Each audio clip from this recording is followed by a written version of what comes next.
Wait, how many wives does he have? Oh, he's got 700 wives and 300 concubines. So like, okay. Fun Bible fact, Solomon didn't do anything wrong, at least according to the version of his story in Second Chronicles. You may be aware that the version of the history of Israel that we get in Samuel and Kings is very different from the version of history that we get in the books of Chronicles. And this is one of those significant differences, indeed one of the biggest differences and one of the most consequential for understanding the history of ancient Israel, pertains to Solomon's wives, or lack thereof. You see, there are no mention of Solomon's many wives in the book of Second Chronicles. The only wife that's talked about is the daughter of Pharaoh, and it's only talked about in the context where Solomon builds her a separate palace to keep her away from the worship happening in the temple.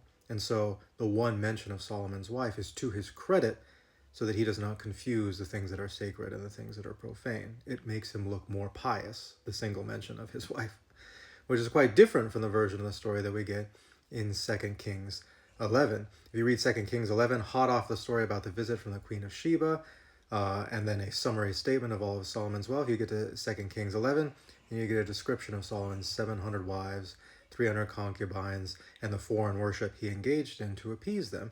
You also get a list of some of Solomon's less known sins, his mistreatment of people, his failure to take care of some of the enemies that are left over from the reign of David. Everything that Solomon did wrong is listed in 2 Kings 11.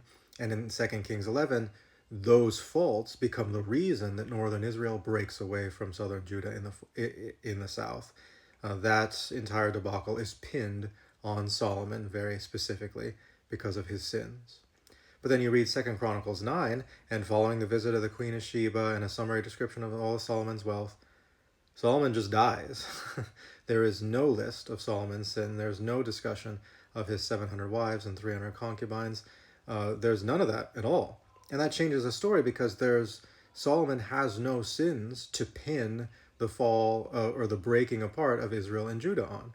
You can't blame him for it. He didn't do anything wrong. And so the entire blame for that falls on his son, Rehoboam. It's a massive change in the story. So when these guys are talking about, oh, Solomon's sin, Solomon's fall, well, it depends on which book of the Bible. Did Solomon have a fall? Did Solomon have any sins at all? Well, the Bible gives us two different answers. 2 Kings gives us some sins. 2 Chronicles does not.